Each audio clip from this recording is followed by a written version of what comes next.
First একটা page নেওয়া হবে, স্টার্ট, একদম নিচে আছে MS ওয়ার্ড, পেজটাকে বড় করে নিচ্ছি, বড় করে নিয়ে কিছু লিখছি, লেখা হলো চেঞ্জ কেস। চেঞ্জ কেস, এই যে দুটো ওয়ার্ড আছে, এই ওয়ার্ড দুটো ফার্স্ট লেটার ক্যাপিটাল আছে, চেঞ্জেস C, কেসেস C, পুরোটাই হবে ক্যাপিটাল। করবো কীভাবে? এই হচ্ছে চেঞ্জ কেস, এখানে ক্লিক করলে লেখা আছে আপার কেস, পুরোটা বড় হচ্ছে। আবার যদি চাই লোয়ার কেস, এটা। আবার যদি চাই ফার্স্ট লেটার বড় হবে, ক্যাপিটালাইজ, এটা। এইভাবে কিন্তু আমরা প্রত্যেকটা ওয়ার্ড বা লেটার চেঞ্জ করতে পারি, চেঞ্জ কেস। এরপর আসছি বুলেট স্টাইল। বুলেট স্টাইল আমরা এবার শিখব বুলেট স্টাইল। এখানে আছে বুলেট স্টাইল, যদি কোনো দেখো বুলেট স্টাইল আছে না, symbol bullet style, number bullet style, multi level. আমরা এখান থেকে একটা সিম্বল স্টাইল নিয়েছি, ধরো নিচ্ছি এটা, নিয়ে বা কিছু লেখো, যা খুশি লেখো। ধরো লিখলাম অমিত, লিখলাম এন্টার দিয়ে, সৌমিত লিখলাম এন্টার দিয়ে, লিখলাম রাজা। এইভাবে কিন্তু বুলেটটা আসবে। আবার যদি চাই এখান থেকে চেঞ্জ করে নেব, আমি নাম্বার চাই, নাম্বার, এখান থেকে আমরা নাম্বার দিতে পারি, এই নাম্বার হলো। এই হচ্ছে বুলেট। এছাড়া দেখো এখানে আছে মাল্টি লেভেল, এখানে দেখো মাল্টি লেভেল আছে, একটা নিয়ে এলাম, নিয়ে মাল্টি লেভেলটা কী হয়, বুলেটের আন্ডারে হয়। বুলেটটা এন্টার করলাম, ট্যাপ করলাম, দেখো বুলেটের আন্ডারে বুলেট। আবার এন্টার করে ট্যাপ করলে তার আন্ডারে হচ্ছে, এভাবে এসে এভাবে আসবে। আমি যদি আগের অবস্থায় চাই, এন্টার করবে, ট্যাপ করবে, এবার ব্যাক স্পেস করো, চলে আসছে দেখো আগের অবস্থায়। এই হচ্ছে বুলেট।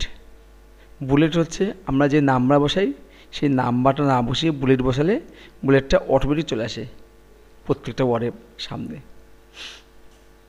এরপর চলে আসছি ট্যাব সেটিং। দেখো ট্যাবটা, দেখো ট্যাবটা পাবে এখান থেকে, এই অপশান পাবে প্যারাগ্রাফ থেকে, এই ট্যাব। এখানে ট্যাব ক্লিক করলে আমার এখান থেকে ট্যাব পেয়ে যাচ্ছে, tab left tab, centre, right, decimal, bar, সব ট্যাব আছে। আমি এখানে একটা ট্যাব বসিয়ে দিই, ধরো ট্যাব হচ্ছে 2, নাম্বার 2, এই যে 2, এই 2 ট্যাব বসালাম, এখানে কিছু লিখবো, কোনো কিছু লিখবো, তো 2 বসালাম, লেফট ট্যাব সেট করলাম। এবার একটা ট্যাব দেবো, রাইটে দেবো 10 লিখে রাইট ক্লিক করে যদি সেট করি, তাহলে কিন্তু রাইটও সেট হচ্ছে। এবার ওকে করো, দেখো লেফট ট্যাব, রাইট ট্যাব, তো ট্যাব দিলাম, চলে আসছে এখানটায়। এবার লিখলাম, দেখো লিখলাম, আবার ট্যাব দিলাম, দেখো চলে আসছে এখানটায়। আমি এখানে দেখো রাইট ট্যাব দিলাম, আবার ট্যাব দিলাম কিবোর্ড থেকে, ধরো লিখলাম LG, ট্যাব দিলাম, ধরো লিখলাম অ্যামাউন্ট, লিখলাম এই। রাইট ট্যাব রাইট সাইডে সমান করছে, লেফট ট্যাব লেফট সাইড সমান করছে। এছাড়া আউট ট্যাব আছে, সেন্টার ট্যাব, হেডিং লেখার সময় জন্য সেন্টার ব্যবহার করা হয়। ডেসিমেল ট্যাব আছে, ডেসিমেল হচ্ছে নাম্বারের মাঝখানে যদি পয়েন্ট থাকে সেই পয়েন্ট হিসাবে ব্যবহার করা হয় এই। আর একটা আছে বার, হচ্ছে এন্ডিং, একটা লাইন আসে, লাইনটার জন্য বার ব্যবহার করি, বারটা ব্যবহার করি। এই হচ্ছে ট্যাব। কভার পেজ হচ্ছে বইয়ের ফার্স্ট পেজ। আমরা যখন নতুন বই কিনি, বইয়ের উপর যে মলাট থাকে, সুন্দর কালারফুল ছবি থাকে, সেই উপরের পেজটা হচ্ছে কভার পেজ। সেটা বানাবো কীভাবে? যদি কখনো আমাদের ভাবনা চিন্তা আসে কভার পেজে বানাতে হবে, পারছি না, তাই কোম্পানি রেডিমেড স্যাম্পেল দিয়েছে ইনসার্ট থেকে, এই কভার পেজ। কভার পেজটা ক্লিক করো, ক্লিক করে দেখো একাধিক স্টাইল আছে, এখান থেকে কোনটা পছন্দ হচ্ছে এটা ক্লিক করলাম, পেলাম কভার পেজ। শুধু একটু চেঞ্জ করে নিচ্ছি, ধর এখানে লিখছি যদি বইয়ের নামটা এমন হয় MS ওয়ার্ড, তাই লিখে দেবো। এখানে ইয়ারটা আছে, ইয়ারটা ক্লিক করে আমি একটা ডেট চেঞ্জ করে দিই, আজকে ডেট ধরে এটা হয় 27, চলে আসছে। আর যদি পিকচারটা যদি আমার মন মতো না হয়, পিকচারটা চেঞ্জ করতে পারি। আমি যে বিষয়ে বইটা লিখেছি সেই বিষয়ের উপর পিকচার দেবো। কী করবো, এটার উপর রাইট ক্লিক, দেখো লেখা আছে চেঞ্জ পিকচার, আসে চেঞ্জ পিকচার, এখান থেকে আসবে দিস ডিভাইস। এ দেখো কত পিকচার আছে, এখান থেকে পিকচার নিতে পারো, FWI পিকচার আছে, যেটা খুশি নেওয়া যায়। আমি এখান থেকে পিকচার নিচ্ছি, ধরো আমি এখান থেকে এই পিকচার নিলাম, এটা নিলাম, যেটা খুশি নেওয়া যায়, নিয়ে এবার একটু সরিয়ে দিচ্ছি। এই দেখো আমাদের কভার পেজ হচ্ছে, এই হচ্ছে আমাদের কভার পেজ। এটা হচ্ছে বইয়ের ফার্স্ট পেজ, এটা হচ্ছে লাস্ট পেজ। এরপর চলে আসি টেবিল। টেবিল পাবে হচ্ছে ইনসার্ট থেকে, এই যে টেবিল, টেবিলটা ক্লিক করো, ক্লিক করে যে কটা ঘর লাগবে আমার, যে কটা রো লাগবে, কলম লাগবে নিয়ে নেবো। ধরো আমার 10টা কলম 5টা রো, আসি ইনসার্ট টেবিল, এখান থেকে নেব হচ্ছে 10টা কলম আর 5টা হচ্ছে রো, করলাম, ওকে করলাম। এই হচ্ছে টেবিল। টেবিলটা একটু দেখো টেনে আমরা কিন্তু ছোটো বড়ো করতে পারি, এখানে কিছু লেখাও যায়, তাহলে লিখছি, ট্যাপ করছি, লিখছি, ট্যাপ করছি, লিখছি, লেখা যায়। এই হচ্ছে আমাদের টেবিল, নিচেও দেখা যায়, এটা শিখলাম। এই টেবিলটা মুছতে হলে আমরা মুছবো কীভাবে, এখান থেকে সিলেক্ট করলাম, সিলেক্ট করার পরে চলে আসলো লেআউট, এই লেআউট থেকে ধর ডিলিট অপশান আছে, এই ডিলিট থেকে ধর টেবিল। এছাড়াও টেবিলে অনেক পার্ট আছে, অনেক বড় পার্ট, পরের ভিডিওতে আলোচনা করব। টেবিল ছোটো জিনিস নয়, অনেকটা সময় লাগে। এরপর চলে আসি হেডার অ্যান্ড ফুটার। দেখো চলে আসি, এটা কি, ধরো আমি 100 পেজে একটা বই বানাচ্ছি, বইয়ের উপরে একটা নাম লিখব, যে নামটা সব পেজে থাকবে, সেই নামটা সব পেজে থাকবে। তার মানে 100 পেজ মানে 100 বার লিখতে হয়, আমি 100 বার না লিখে একবার লিখব, সেই লেখাটা সব পেজে আসবে। সেটা হচ্ছে যদি উপরে হয় হেডার, নিচে হলে ফুটার। দেখো কীভাবে করি, চলে আসো ইনসার্ট, ইনসার্ট থেকে হেডার অ্যান্ড ফুটার, এই যে হেডার, এই যে ফুটার, এই হেডার ক্লিক করলাম। এবার দেখো এই যে তো এক স্টাইল, এটা এটা যেটা খুশি দাও, আমি এটা নিচ্ছি, এই চলে আসে হেডার। আমি ওখানে লিখবো, লিখলাম MS ওয়ার্ড, এই লেখাটা কিন্তু সব পেজে আসবে এটা। আর যদি নিচে যাই, নিচে লিখবো ফুটারে, এটা ফুটার সব সময় নিচে হবে, ক্লিক করলাম, এই দেখো এখানে লিখে দিচ্ছি, আমি লিখলাম পেজ নং, মানে প্রত্যেকটা পেজে পেজ নং কথাটা আসবে। এ দুটো আমাকে লিখতে হবে না, এটাও লিখতে হবে না, উপরে লিখতে হবে না। এবার এটাকে এখান থেকে ক্লোজ করতে হবে, ক্লোজ হেডার অ্যান্ড ফুটার। এবার একটু এন্টার করে দেখি, দেখো সব পেজ আসছে। এই হচ্ছে MS ওয়ার্ড, এই হচ্ছে পেজ নং, এটা নিচে আছে, এটা উপরে আছে, প্রত্যেক পেজে এসে আছে।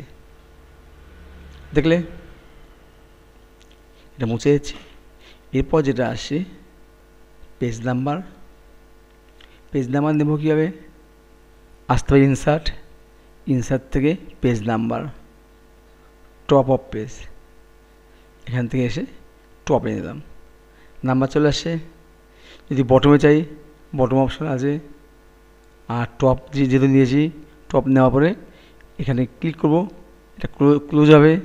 এই নাম্বারটা কিন্তু সব পেজে আসবে, সব পেজে নাম্বারটা আসছে।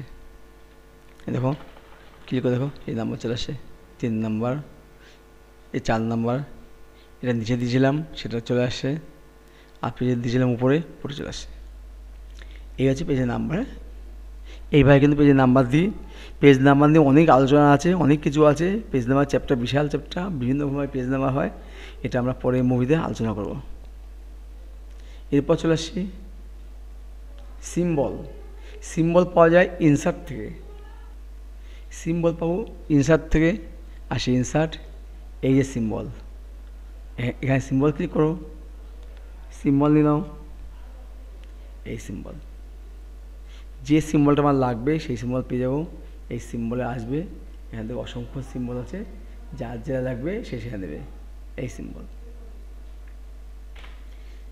কোনো সিম্বল আমরা বিভিন্ন ক্ষেত্রে ব্যবহার করি। ধরো এই সিম্বলটা আমি ফোন নাম্বার ক্ষেত্রে ব্যবহার করবো। আমি একটা নাম্বার বসাচ্ছি, এই যে ফোন নাম্বারটা বসালাম, তখন আমাকে সিম্বল বসিয়ে দিই। এসব ক্ষেত্রে সিম্বল লাগে। এরপর চলে আসি ব্যাকগ্রাউন্ড।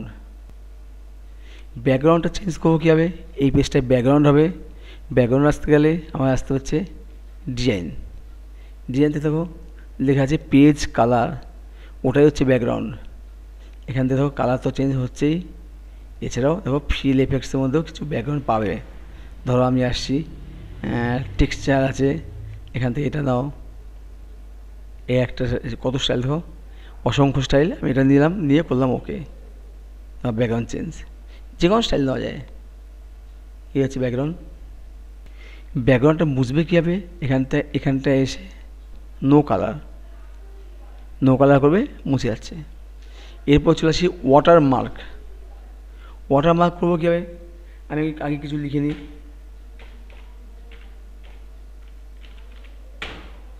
লেখাটা আছে, এই লেখার ব্যাক সাইডে কোনো কিছু কালার দেবো, সেক্ষেত্রে ওয়াটারমার্ক। এই দেখো ওয়াটারমার্ক, কাস্টম ওয়াটারমার্ক আসবে। এখানে অনেক স্যাম্পেল আছে, এগুলো নেওয়া যায়। আমি কাস্টম ওয়াটারমার্কে এসে আমি একটা নাম লিখে দিচ্ছি। এই দেখো টেক্সট ওয়াটারমার্ক, এখানে আসবে, এখানে নাম লিখবে, যার নাম লিখবে সেই নামটা আসবে। লিখলাম এমএস ওয়ার্ড, কালারটাও দিলাম, এবং ডায়াগোনাল হচ্ছে কোনাকুনি আসবে, হরিজন্টাল হচ্ছে পাশাপাশি। আমি ডায়াগোনাল দিচ্ছি, এই কোণে আসবে। অ্যাপ্লাই করলাম, তা চলে আসছে। ক্লোজ করলাম। আবার ওয়াটারমার্কটা মুছতে হলে এখান থেকে এসে করবে রিমুভ ওয়াটারমার্ক। এই 10টি অপশান যদি ভালোভাবে একটু দেখে নেওয়া যায়, তাহলে তোমরা যে কোনো অফিসে কাজ করতে পারবে। যদি ভিডিওটি ভালো লাগে সাবস্ক্রাইব করবে। ধন্যবাদ।